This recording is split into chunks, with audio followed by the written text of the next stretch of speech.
What happens if you're a basketball player that simply doesn't jump? Would you even be able to play in the NBA, let alone succeed? Well, yes, but only if your name is Manute Bol, the tallest player in NBA history. Not only did his 7'7" frame make him a defensive nightmare, resulting in him blocking shots without even trying most of the time, but he also ended his career with more blocks than points scored, all while barely leaving the ground. So how did a completely unknown man from Sudan, who didn't even know his own age, become an NBA legend? Well, to find out, we have to go back to his hometown of Sudan. Two of my cousins play basketball. They play national team, and they were talking to me that in my height I can become a very good player.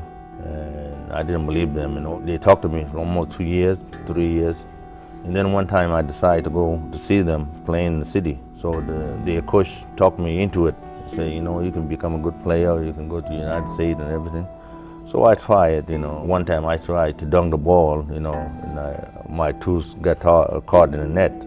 So I lost one of my tooth, so I decided that now I broke my tooth, I should continue playing basketball. Manute, whose name meant special blessing, would in fact continue to play basketball, and it was in 1982 where his life would take an incredible turn, because Don Feely, the head coach at Fairleigh Dickinson University, would receive a very unique opportunity in that same year, as Coach Don was asked to head to Sudan, a country in Africa, to lead some trainings for their national men's team, a request which Feely gladly accepted. Meanwhile, back in Tribesman, Sudan, Manute received word of an American coach who was taking some of his friends through workouts. Therefore, Bol, hungry to achieve his dream of playing in the United States, began a 6-day walk to learn from this mystery man from the United States. However, despite being in pure shock at the size of Manute once he arrived and shifting their whole offensive focus around for Bol, Coach Feely ultimately had no interest in helping this 7'7" skinny giant achieve his dream. But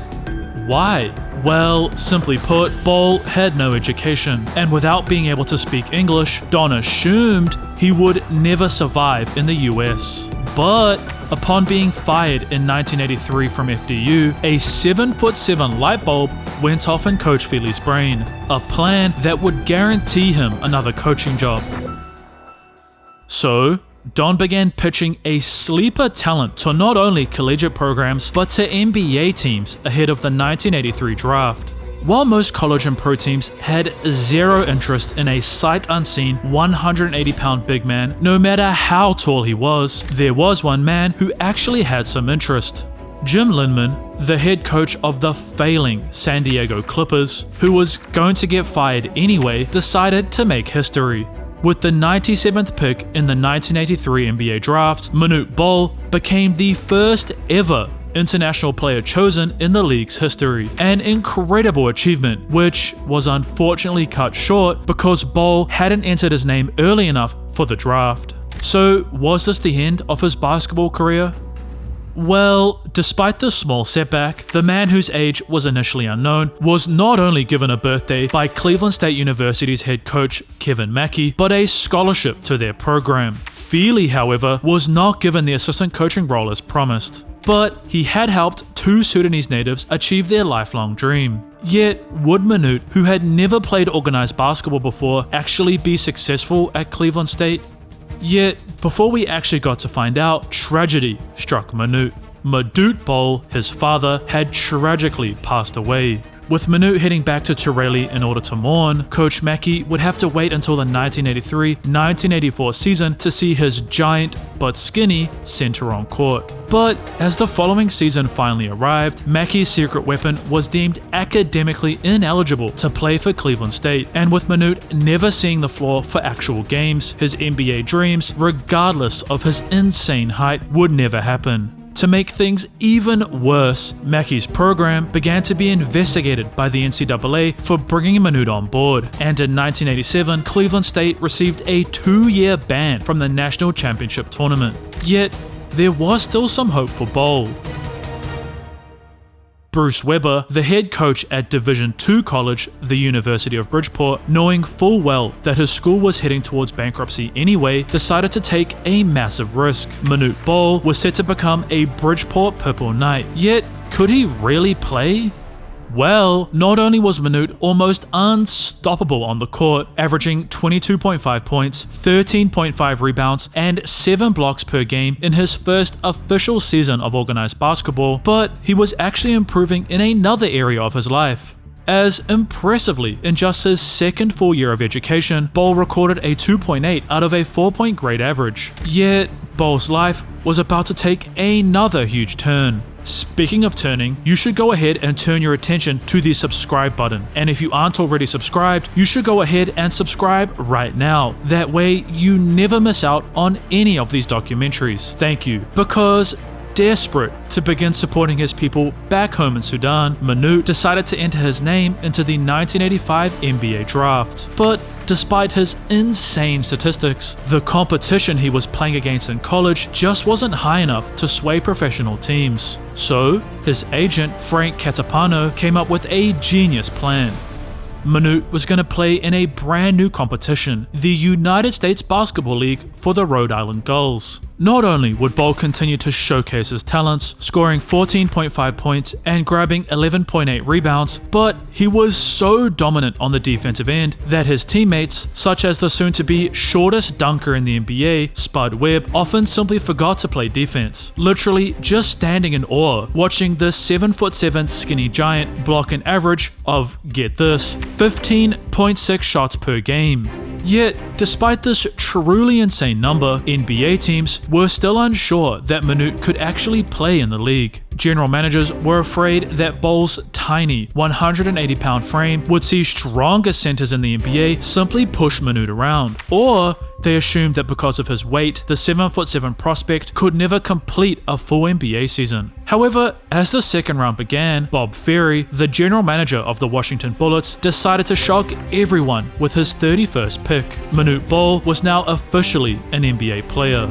Yet, many still either assumed that Bol was simply chosen as a way to help the struggling Washington franchise sell tickets, or that Manute was just too skinny to compete in the league. However, on the 12th of December 1985, all these questions were put to rest, as in the former Purple Knights' debut game as a starter in the NBA, Manute would not only score 18 points, but incredibly block 12 shots. The Milwaukee Bucks head coach, Don Nelson, who had initially planned to select Bol before moving in a different direction, dubbed it the most dominating performance by a player I've seen this year. But this game was only the start of Manute's defensive dominance, because just a month later, the Bullets rookie would set a record that still stands to this day, as versus the Atlanta Hawks, Bol would send 15 shots flying, and as the 1985-1986 season progressed, Manute would record 3 separate games with 10 blocks.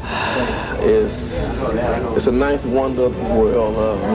You beat the guy, you know he's 7'7", you know he's there. You beat the guy at the goal, he still blocks your shot. Yet, these nights weren't even the most shocking part of the Bullets rookie season, because Bol would once again do something that no other NBA player to this day has ever done, as Manute, due to only averaging 3.7 points but blocking 5 shots on average a night, became the first NBA player to ever average more blocks than points in a single season. Statistics which saw the Bullets only continue to fire. That was the best pun I've ever made on this channel. Anyway, probably not. It was probably pretty terrible. Sorry guys. Washington would enter the 1986 playoffs as the 7th seed, and in Bol's first ever professional postseason game, the Sudanese native would score 4 points, pull down 7 rebounds, and incredibly block 9 shots against the Philadelphia 76ers. However, despite their rookie big averaging 5.8 blocks per game and being named to the All-NBA defensive second team, it was ultimately the 76ers who would move on after 5 games. Yet this was just the start of Bol's issues, because the Bullets, in an effort to improve their roster, would trade for the 1983 NBA championship winning big man Moses Malone. A decision, however, which saw Manute's role begin to shrink smaller and smaller as the 1986-1987 season progressed. Coupled with his lack of offensive development, Bol was beginning to be seen simply as a role player, a 7'7" spanner that could be thrown in to disrupt an opposing team's rhythm. Yet, Bol was never upset by this. While Manute did have a massive desire to succeed, recording 15 blocks yet again versus the Indiana Pacers, and then 12 against both the Cleveland Cavaliers and Boston Celtics, there was always something else on his mind. And God brought me here and gave me a very good job, and I turned back to help my people out, and I speak out about my people every day, not only in Sudan, I'm talking about all Africa generally, The Bullet sophomore, thanks to his unique ability to put a smile on anyone's face and recognition within the sporting world, was flooded with endorsement deals. Whether it was Church's Chicken or Nike, the man from Sudan was receiving the equivalent of his NBA contract in sponsorship deals, money which was just sent to his people back in southern Sudan. However, on the court in Washington, the Bullets, in spite of their off-season moves, were once again eliminated in just the first round by the Detroit Pistons. So, in desperate need of a point guard and seeing an incredible marketing opportunity, the Bullets would go from choosing the tallest player in league's history to choosing 5'3" Muggsy Bogues in the 1987 draft, the shortest player in NBA history. Muggsy, another player with a huge heart, would immediately form a close bond with the man he shared a 2 foot and 4-inch height difference with. One time he chased me around the entire gym because he went to go shoot and I blocked his shot and he was mad. But Manute and Muggsy's relationship was the only positive for Bol that season. Because not only was Washington's head coach fired, but his replacement, former Bullet standout big man Wes Unseld, was not a fan of Manute Bol at all. You see, Unseld, a player who had made a career from using his strength, didn't believe that a skinny center, regardless of how tall he was, deserved any playing time, a belief which saw the pair allegedly come to blows after a game in Chicago. Yet, while Coach Unseld didn't believe in Bol and his talents, there was one other coach who did. Don Nelson, after becoming the head coach for the Golden State Warriors in 1988, was ready to make good on his mistake in the 1985 draft. Manute Bol was now a Warrior, but would his success actually continue? Well, Golden State not only had a 7'7" Bol, but they also had a 7'4" Ralph Sampson, making this one of the biggest, if not the largest, center rotation in NBA history. But it was this lineup that caused something that had been a huge issue for Bol his whole career to only get worse. As due to his insane height, many other NBA stars were very keen to try and dunk all over Bol. In fact, Larry Bird, the Boston Celtics superstar, had made a bet with his fellow teammates during Manute's rookie season that whoever successfully dunked on Bol would receive $100 from everyone else on their squad, a wager that increased by roughly $1,200 with every passing Bullets vs Boston game. That was until Celtics center Robert Parrish would finally achieve the seemingly impossible feat, earning him a very large sum of money according to his teammate Bill Walton. Yet Parrish wasn't the only one who managed to dunk on Bol, because Michael Air Jordan, who had won the 1987 and 1988 dunk contest, unlike most of the Celtics, was actually successful in putting Bol on a poster. Right side, no good. Gets his own rebound. Jam!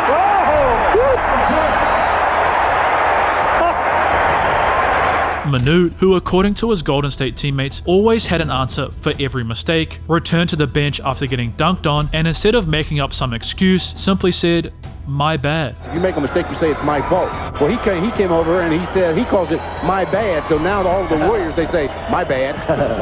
Speaking of saying or doing things that are now considered very normal, Coach Don Nelson would make a very interesting change to how Bol was used, as while Manute continued to come off the bench and provide defensive presence, recording 6 games with 10 or more blocks, as well as setting arena block records, Coach Nelson knew his skinny big man had a secret talent. While the Sudanese native only made 22% of his threes, whenever they did go in, it simply deflated the opposing team's defense. Yet, it would be in Game 3 of their first round matchup against the Utah Jazz where Coach Nelson's revolutionary idea came in handy. Because Utah, just a single loss away from being swept, were making an incredible comeback run to save their season. But Bol did this. Back outside to Manute. He's going to try one of those three-pointers. He hit it. He couldn't have picked his spot any better. Yet, while Manute's clutch three had helped his Warriors to move on to the second round, the Phoenix Suns, regardless of Manute Bol's 2.2 block average, would ultimately destroy Golden State 4-1. So, would Bol's teams ever make it past the second round? Was the skinny big man forever doomed to never win a championship? And did Manute actually care about that at all? Well, one thing, or rather person, that the ex-Division II star did care about was his former teammate John Mullen's older brother, Golden State Warrior star Chris Mullin. You see, the duo had both run into alcohol-related issues, with Chris attending rehab due to his addiction and Manute being charged with a DUI over the offseason. Shared troubles, which saw the pair blossom into becoming incredibly close friends, and their relationship only grew stronger as Bol headed into his second season with Golden State. Once again, for the 5th consecutive year, thanks to a record-setting 13-block night on February 2nd, 1990 against the New Jersey Nets, the ex-Bullet will go on to average more blocks, 3.2 per game, than points, 1.9 per game. However, with Bol suffering a knee injury and the Warriors failing to return to the playoffs in the 1989-1990 season, Golden State decided to go in a completely different direction. Jim Linman, the new Philadelphia 76ers head coach, had finally got his man. Yet, would this move actually work? Or would Bol's career come to an end in Philly? Well, thanks to the now ex-Warriors' great sense of humor, we call him ugly all the time. He has to have a good sense of humor if he looks like that. The big man became instant friends with all-time great NBA jokester Charles Barkley and Rick Mahorn. They're right there. Yo, I'm with Mahorn.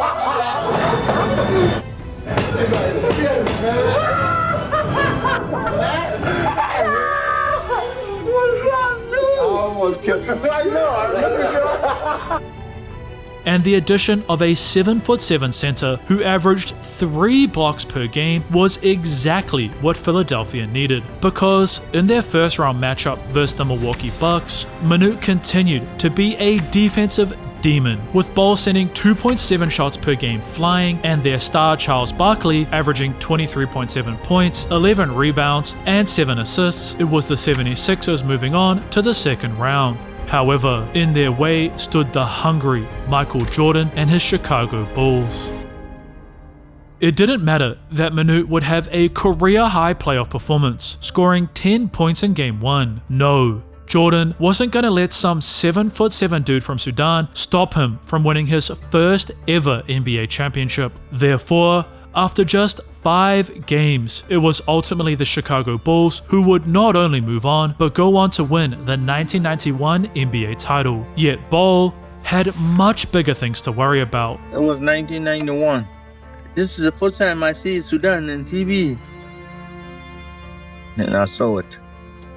And the Sudan government were killing my people. I say no. This cannot be right. I have to do something.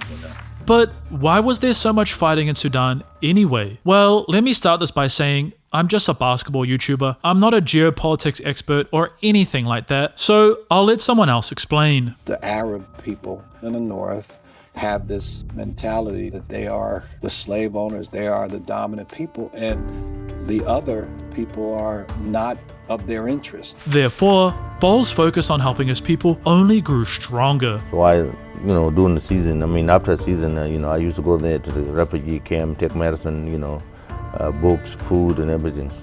And then I become involved in it because I feel that if I don't speak out about what's going on in Southern Sudan, nobody will know, And I try to educate a lot of people. Not only was Manute vocal about what was happening to his people in the public, but he was also meeting with the United States government to inform them of what was actually going on, as well as giving them a tip about a certain individual that he believed posed a serious threat to the US. I went to Pentagon myself, and I told them, please, Bin Laden have to be stopped. Yet tensions would just continue to rise in Sudan. But there was one positive in Manute's life. His wife had just given birth to another son, yet this time he would get a much different name to his other siblings. Chris. However, back on the court, Manute, after appearing in 96.7% of his games since his arrival in the NBA, a feat that many general managers simply assumed he would never achieve, was starting to face some health issues. Because his knees would not only force him to miss 11 games during the 1991-1992 season, but the Philadelphia 76ers had completely failed to even appear in the postseason. A decline which saw the franchise opt to move on from Charles Barkley and focus on beginning a rebuild to one day hopefully return them to their championship glory days of 1983. Yet, Bol, despite having more opportunity for a larger role, would play the least amount of minutes so far in his 7-year NBA career. But something insane would happen on March 3rd, 1993, as Bol would go on to set yet another record. However, this time, it was on the offensive side of the floor.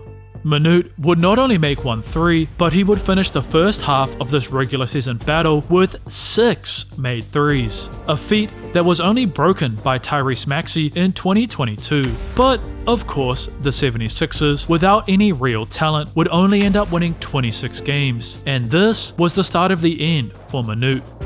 As, despite initially signing with the Miami Heat before the 1993-1994 season, the former 76er would ultimately be released by Miami. While Bol would bounce around the league, signing 2 10-day contracts with 2 of his former teams, the Washington Bullets and the Philadelphia 76ers, neither franchise was interested in their former big man's skills. So, was this the end of Bol's professional career? Well, Don Nelson, still at the helm of the Golden State Warriors and once again regretting his decision to let Manute go, would re-sign the 7'7" big man to a single-season contract for their 1994-1995 campaign. But was the former second-round pick actually healthy enough to compete? November 15th, 1994, Golden State is battling against the Minnesota Timberwolves, attempting to extend their 5-0 start to 6-0, and to help this, as usual, off the bench came Coach Nelson's secret weapon, Manute Bol. The Warriors' backup big would then incredibly not just hit 1 3, but 3 threes without missing a single shot. While Golden State did end up losing this game by 2 points, it was clear Bol, despite some health concerns, was actually ready to help the Warriors compete for a title. However, just a week later, this dream was destroyed. Manute Bol was ruled out for the remainder of the 1994-1995 season with a knee injury. While Bol would eventually sign in other pro leagues such as the Continental Basketball Association and then return to the USBL, the 7'7" skinny giant from Sudan would never see the NBA floor again. But this wasn't the end of Manute's insane life, because the man from Tureli would continue to fight for the rights of his people, deciding to return to Sudan to become the Minister of Sport in 1998. However, after a US bombing in the nation's capital of Khartoum, the Sudanese government began to suspect Bol was there for other reasons than sport. While the former NBA player wasn't exactly arrested, he was banned from ever leaving the country. Yet Bol, using his network that the former NBA player had built during his time in the league, would eventually find his way back to the United States. Only this time, he entered as a refugee and began to face a brand new struggle: money. Because the 10-year NBA veteran had simply given most of his career earnings back to his community, and now, in either his mid-40s or potentially his 60s, returning to a basketball court was a long shot. Yet, there was one other athletic avenue he could try out. Ladies and gentlemen, let's get ready to rumble! Bol, having set up his brand new foundation, Ring True, was offered a $26,000 donation to his foundation, as well as a $25,000 check for himself to fight against former NFL Super Bowl champion William the Refrigerator Perry. A fight that Bol actually won, which, given his heritage, strength despite his skinny frame, and the fact that Perry was simply too short, is not actually that surprising. Then, seeing the success of Manute Bol's celebrity boxing match, other professional sports, including ice hockey, Manute Bol, who will be the tallest player in professional hockey history. And horse racing. The thought of 7'7" former NBA shot blocker Manute Bol as a jockey is absurd. Bol will become a spectacle as the world's tallest jockey. Would recruit Manute to help bring in viewership, which in return would see funds donated to help Bol's foundation. However, in 2005, the now retired NBA player's world would flip upside down. I had a bit of car accident. I was in a taxi. And taxi driver was drunk, and then, we were ejected on the highway. So you were ejected out of the vehicle? Yes. I lost both my hands, and also I got 2 broken bones on my neck, and I bust my head and my knee. So I was in a coma for a month. And I was in the hospital for 6 months. Nobody thought that I was going to walk, but God is great, and it helped me out. Yet, Manute Bol never gave up. Over the course of the following 5 years, the Sudanese native continued to raise funds and awareness for his people in southern Sudan, a fight that unfortunately came to an end on June 19th, 2010. However, just a year later from Bol's passing, something incredible would happen. Midnight in the streets of Juba, now the capital of the world's newest country. People here took to the streets as South Sudan officially declared its independence, the culmination of a United Nations-backed peace process after decades of conflict. South Sudan was now officially independent from Sudan, and not only is the impact of Manute Bol's humanitarian efforts seen in their independence, but his work would also be seen on the court, because thanks to the path that Manute paved, South Sudan would begin to see a steady stream of professional basketball players, which also included Manute's own son, Bol. The newest country in the world would then continue to rise, to the point where the group came just a single bucket away from defeating arguably the greatest United States Olympic teams ever assembled in an exhibition game right before the 2024 Olympics. While Manute Bol is often remembered for his height and insane stories about him killing lions, how he invented the phrase "my bad," or that he recorded more blocks than points during his career, Bol is a man who should ultimately be remembered for the work that he did for his people. Also, what's your favorite Manute Bol fact? For me, it's definitely how he invented the phrase, "my bad." So if you agree or have a different opinion, please let me know down below in the comments. Also, did you know that the career of the greatest passer in the history of the NBA was tragically cut short? Earvin "Magic" Johnson, who managed to win 5 NBA championships and 3 MVP awards, was well on his way to achieving feats such as the most assists in NBA history, before something tragically derailed his incredible career. To find out more about just how brilliant of a passer he was and what forced him to retire, click the video on your screen right now.